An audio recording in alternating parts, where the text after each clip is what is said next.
Hello and welcome back to the Daily Royal, a podcast covering the daily events of all the European royal families. Today, we are going to be talking about the few number of events from Saturday, January 9th through today, which is Monday, January 11th of 2021.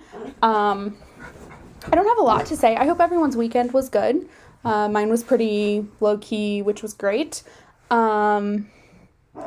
Worked on a few things for the podcast. Still working on them. As a matter of fact, my dog is barking in my living room. I don't understand her. I'm not even in there, but there she is barking. Anyway,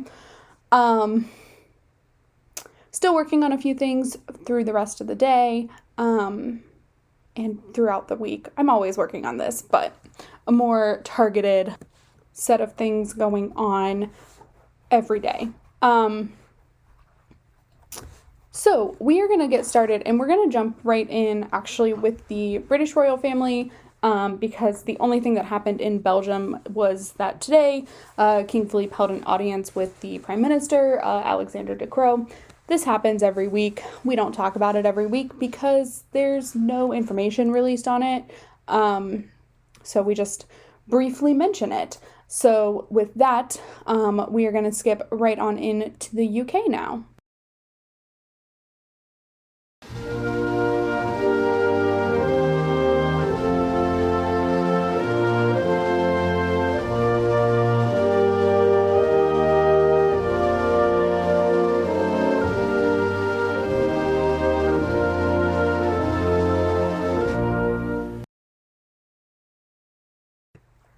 Saturday, I woke up to some very exciting news on the internet, the Twitter world, which is maybe the first time this week I've uttered that sentence, or last week, was that I woke up to good news on Twitter.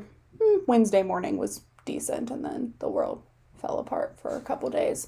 Still falling apart. But anyway, we're going to pretend it's not, because I'm finding myself to be in a blissful state of ignorance at the moment, because that's the only place I can be.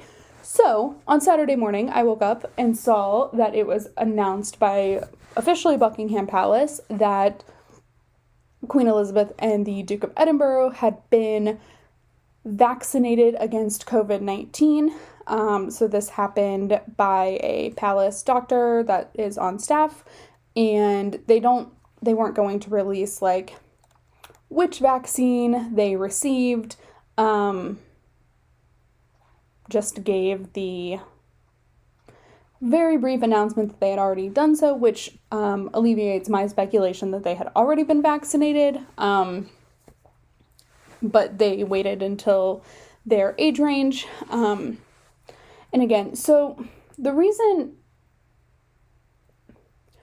people of prominence are getting vaccinated publicly or releasing public statements is really to encourage trust in the vaccine. So I'm not a doctor. I don't want to recommend one way or the other, but these people of higher prominence, in the UK, Queen Elizabeth, the Duke of Edinburgh, in Denmark, Queen Margrethe received it. In my country, the current vice president, and then the next president and vice president received theirs on camera, as well as some other public officials have done so. And that is a way of, one, promoting public trust in the vaccine, and that it is encouraged, but also just general public health initiative, let's get as many people vaccinated as possible, which I think is obviously the most important part of all of this. So that was announced on Saturday. Also on Saturday was the Duchess of Cambridge celebrated her 39th birthday. And this was marked just by a couple of Twitter posts from each royal family social media account, sharing pictures of Kate with various members of the royal family. I was selfishly, but also just in general, kind of expecting a new photo released. They released some on William's birthday in 2020. Now, Kate did have a new photo released in 2020 for her birthday, but I just kind of expected one to be released this year because of, I don't know, just everything, I guess. I don't know, it was selfish and I expected it, but they didn't provide, which is fine. So that is what was going on Saturday, and then Sunday there was nothing, and then today,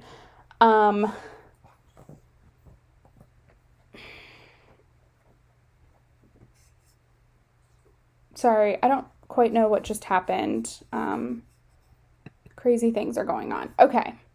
Sorry, bit of technical difficulty. I'll edit some of that quiet out. Anyway, jeez, pets make recording a podcast so fun. In my next apartment, I'm getting an office with a door. Yeah, that's what's happening next time. Anyway, okay. So on Sunday, there was nothing. And then today, the Prince of Wales launched an initiative called Terra Carta, or Earth Charter. So Terra is, I'm not quite sure what language it is for Earth, but it is a language for Earth. Maybe Latin or Roman or something. I don't really know. But anyway, it translates to Earth Charter, and it is an initiative that has been put in place to basically put sustainability at the heart of private industries. It's a piece of the Sustainable Markets Initiative. The president of France was, I think, maybe just on the conference that it was announced at. But anyway, it's an initiative that is very much up Charles's alley, to promote sustainability within private industry. I'm going to get a little soapboxy here. One, because there weren't that many events to talk about and I want to. But two, I think this is really, it's important on two notes. Yes, this is an important initiative. But really, there are about 20,000 initiatives like this. That's probably an exaggerated number. But when Charles launched the Sustainable Markets Initiative last year, around this time, I guess I assumed that would be kind of it. Now, this is part of the Sustainable Markets Initiative and was launched at that conference. However, can we please stop launching things and start actually taking action? Because, I'm sorry, the next King of England and the President of France have enormous power to actually make something happen. Charles, maybe not so much because it dives into a gray area, but this is possible without all these conferences and initiatives and just talking about it. Can we please have some action? I guess I just am to the point of stop talking about it and start doing something. I realize we are all living in literally a pandemic, but and I've had to make changes to my waste use. Pre-pandemic, I was reusable shopping bags and very conscious of my carbon footprint and everything. But the pandemic, yeah, I use reusable masks because they're what work for me. And yeah, I use disposable grocery bags because in America, they're still super necessary for some reason. And grocery stores don't really let you use your own bags right now because COVID and touching things that weren't in the store. It's bizarre. But anyway, it's all great to talk about it and have these really important people on board. I'm all for it. Really, I am. I promise. But please stop talking about it and please start talking about different actions. Sure, if you want to have a conference, okay, fine, but have conferences built around full-on action items versus let's be cerebral and just talk about it some more. The world is on fire, both literally and figuratively. Let's start taking some action and talking about some action. Anyway, that's my little soapbox rant, because I think it's important that, like, take some time while you're listening to this podcast and look up some ways that you can help change the world or change the environment. Nothing you do has to be perfect. I am fully aware of, like, my consumption has completely changed because of the pandemic. But presumably the pandemic will end at some point in my lifetime, and I won't be using reusable masks and buying everything on Amazon and, like, able to use my own bags, and I'll be able to be more environmentally friendly. But in the meantime, I'm doing things that I reasonably can. And so I just think, like, take a moment and think of some actionable items that you can do every day to help save the planet. That's my soapbox. Okay, so that's what was going on in the UK. I ended with the rant because, one, it was the thing that happened today. It's the only thing that happened today, too, by the way. But also just, like, I think it's important. So that's what's going on in the UK. It was a busy weekend, and I had lots of thoughts. But now we are going to move on to the Netherlands, because there was nothing in Denmark today, nor is there anything scheduled through the month. I was hoping, like, things would start getting added to the calendar, but there's nothing. So it's going to be a quiet week in Denmark, and probably month. So anyway, we're going to move right on into the Netherlands now and talk about their events of today.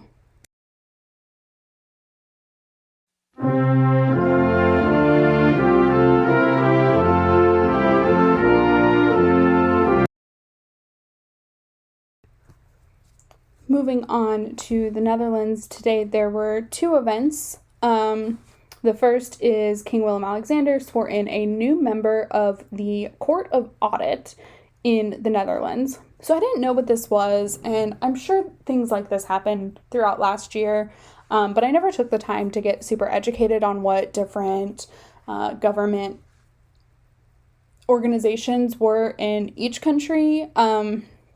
And I want to do better about that this year. That's, like, one small way I want to improve. In general, like, I can name certain governing bodies in each country, but really just, like, the big ones. And then I'm pretty proficient in Spain because I really just dove into Spanish culture in 2020 and am continuing to.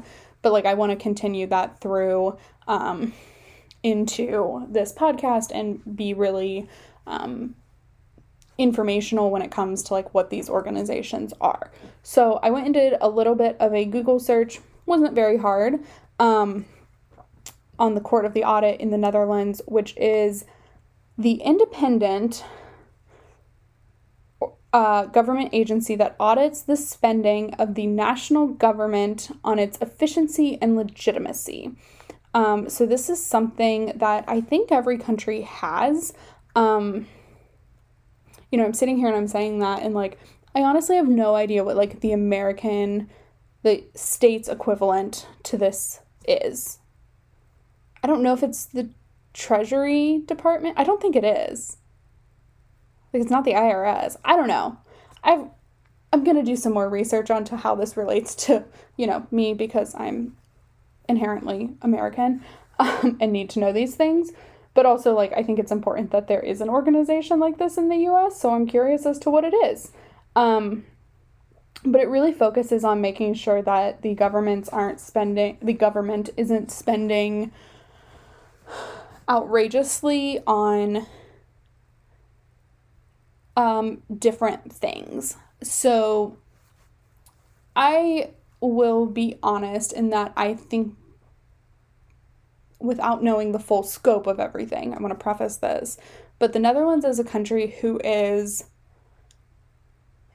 an extremely highly taxed country, and they have a lot of money. Their budget for their royal household is the largest of the 7 that I talk about. I believe it might be the second largest. It might be behind the UK, but I don't think it is. It is for sure the least amount of people paid the most. And so I think it's this kind of body is interesting. And I would love to see some more reports and stuff, but like it's early in the year. I haven't delved into it too much. But I do think it's important that it watches, government spending and keeps the government accountable to making sure things are allocated appropriately.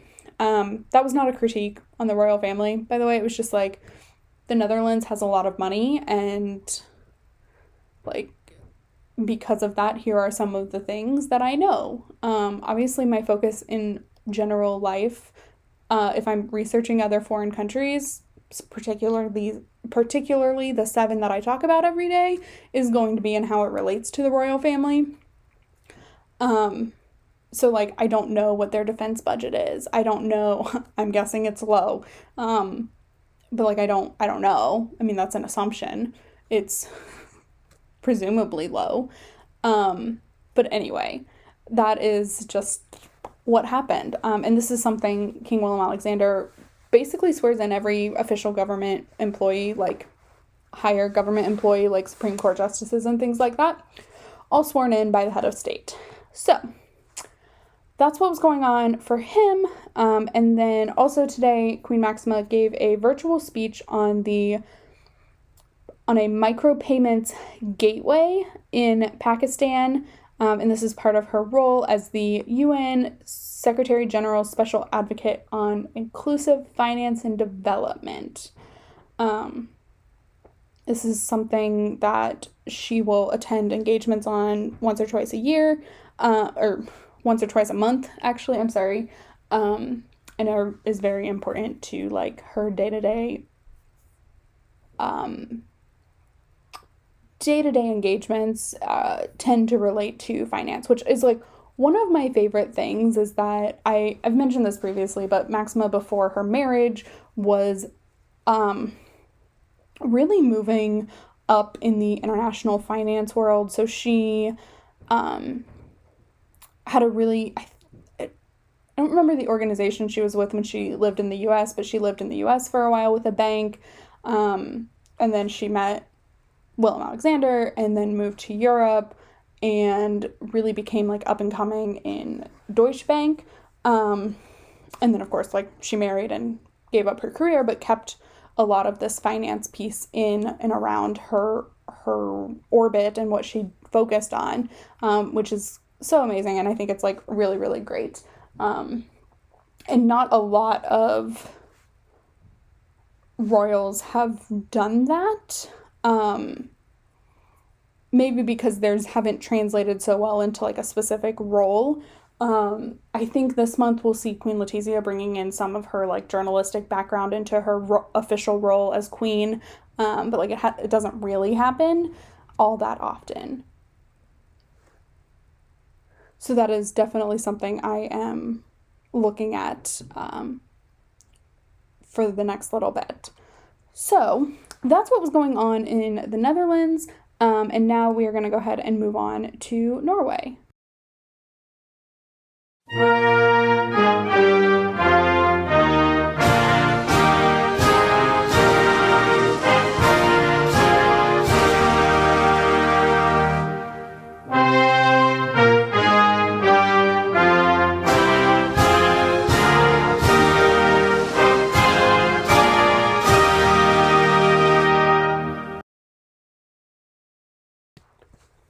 Norway is another country that started out really, really strong this week. Actually, it's starting on Saturday even. It was shared on social media that King Harald had delivered the Norwegian Sports Prize, which I guess is an annual award. So this is kind of one of those things that definitely fell through the cracks last year because I never caught it. Also, King Harald was on medical leave in the beginning of the year last year. So I don't know if this even happened. I haven't gone back to look. I really wish I did. But apparently this is something that's like Scandinavian specific. I've never heard of it. I mean, Spain does it too, but they have like more of a in-person ceremony, or at least did. but it's streamed, or it was streamed. I don't know if it normally is. Again, we're still in a world of like things are kind of weird, because we haven't gone through a complete and total year of COVID yet. Just 9 months or 10 months. I don't really know anymore. I can't keep up. I think it's 10, but maybe not. Anyway, the National Sports Award in Norway is broadcast on Norwegian television, Norwegian broadcast television, and is delivered by, I guess, the king every year. And just because of the nature of the ceremony, this year it was done a little bit differently. So the recipient received his award in person with an audience, during an audience with King Harald, and then it was shown as part of the broadcast later on in the evening. So that's what was going on Saturday, and then we get to today, and it was audience day for King Harald. So first he had a audience with the Chief of Defense, with Crown Prince Haakon also there. And then next we moved on to a farewell audience with the ambassador to Norway from Hungary. You guys, I can't wait to start talking about U.S. ambassadors. Like, that is the thing I am most looking forward to this year, or at least this month or in the next couple months, with no COVID end. I'm just really excited to give a ton of information on the U.S. ambassadors. And then he ended his day with an audience with representatives of the Norwegian Academy of Sciences. So we'll see if they release any more information on that one in the next coming days. But that's what was going on in Norway today. And now we are going to go ahead. We are going to talk about Spain. There weren't a lot of events, but we are going to talk about it. So we're going to jump over to Spain now.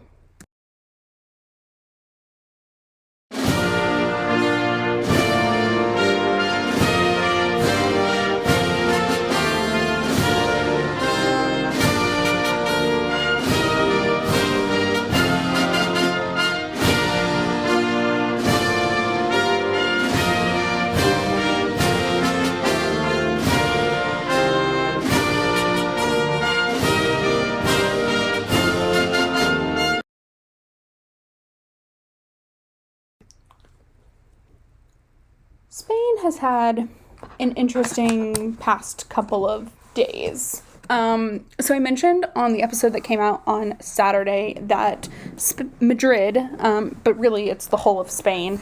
I wasn't aware that it was all of Spain at that point.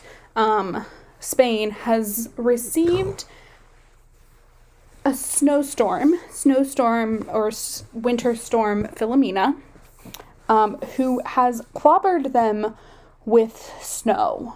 So reports of 50 centimeters or more of snow, which I think is like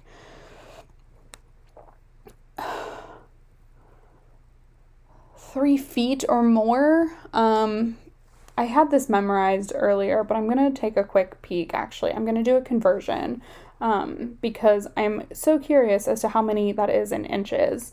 Okay, it's about 20 inches, so almost 2 feet of snow in different areas, which is, to some people on like the East Coast of the US or places where you get a lot of snow, Colorado, etc., that may not sound like a lot, but to Madrid, they haven't had snow that has stuck on the ground since 2009, like at least in the city. On the mountains, sure, but in the city, definitely not. And what happens in places where it doesn't snow a lot and then snows for the first time really ever is the city has basically shut down. People have been injured. People have died. People were stuck on their motorways for hours upon hours, if not days, because of the snow, because they couldn't get through, because there weren't enough plows, because Madrid doesn't get snow. It's been 12 years since the last time it snowed thoroughly in Madrid, and nothing this is the first time in decades that it has snowed more than, a couple of inches. So it's a big deal. And I mentioned on Saturday's episode how pretty it is, and it's beautiful, but there is a cost to snow. So as of my reading earlier, I think 4 people have lost their lives in Madrid because of this Filomena storm. It's just it's wonderful and lovely, and most people who live in Spain are enjoying it. But there's a cost to it. So that was the first thing. Because of that, on Saturday morning, Casa Real's Twitter account, which Casa Real is the royal household. It literally means royal house. They sent out a message that read, hold on, I want to make sure I read it correctly. So it translates to the kings, which is the way they say king and queen. It's Los Reyes, but the king and queen show their pain for victims of the storm, concern with national, regional, and local authorities, maximum interest for affected people, and ask for extreme caution against the risks of ice and snow accumulation. So that was on Saturday. Also, during that time, it seems that King Felipe at least had a telephone call with the president of the region of Madrid. She tweeted about it on her account, as did the Minister of Transportation tweet about a conversation with King Felipe. So he spent most of his day, at least morning on Saturday, keeping up with what was going on in his city, as well as throughout the whole country with the Department of Transportation, because this was not exclusive to Madrid. Like I said, Catalonia in the north has received a lot. Basically every region, I think, got pelted with snow. I'm not sure about the island regions, but like everything else was covered in snow. Like you can just Google Spain or like Instagram hashtag search Spain, and all you see is snow pictures, like no matter where. So that's been like a really interesting concept. But then also because of that, and this is what I had kind of anticipated on Friday, is that King Felipe and Queen Letizia have postponed their schedule. I think right now it's still just through tomorrow, and then they'll resume on Wednesday is, I think, the last thing I saw. But I do want to confirm that now as well. I thought I had done all my research, but turns out I had not. Yeah, so as of right now, the return is on Wednesday. However, I don't necessarily expect that to change, but Madrid schools have been pushed back another week. Most people are returning from winter holiday this week, or were supposed to. However, that is not currently the case. If they are going to work, they are being encouraged, unless absolutely 100% essential, to work from home, which isn't really a big change from COVID restrictions. But Madrid schools are not going back. They were supposed to go back today, and they are not going back till the 18th. So it's just, snow in this quantity and also this country is just a hazard.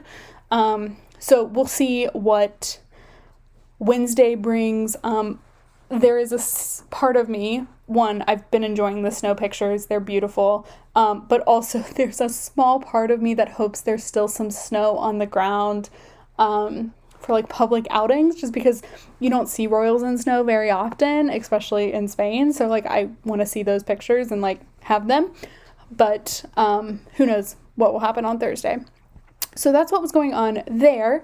And now we are going to go ahead and finish this podcast up in Sweden.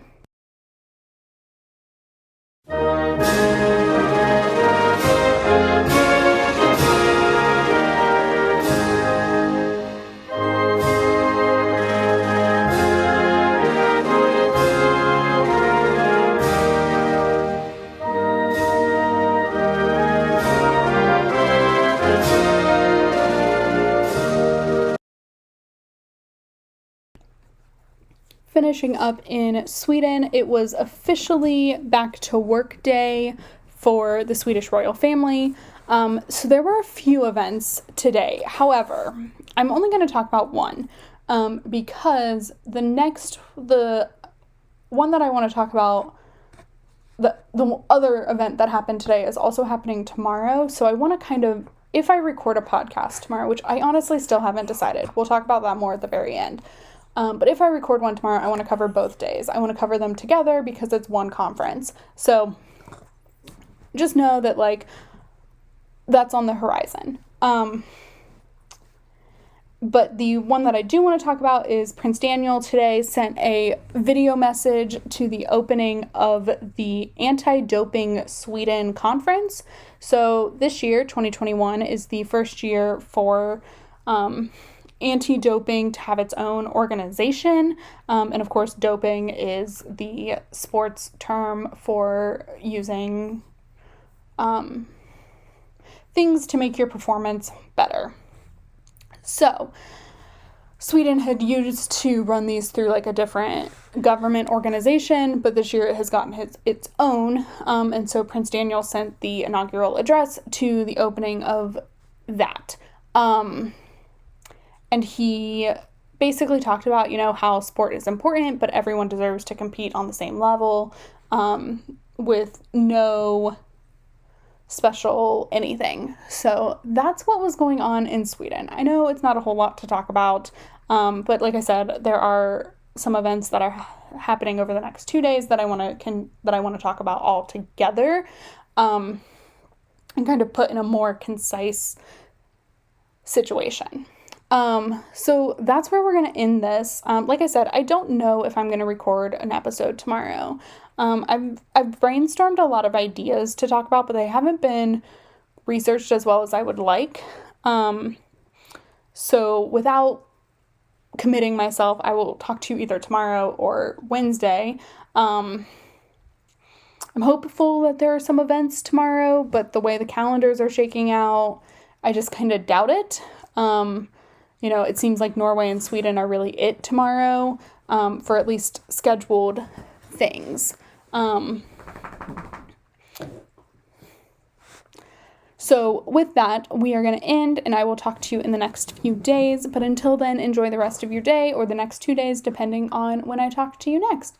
Have a great one. Bye.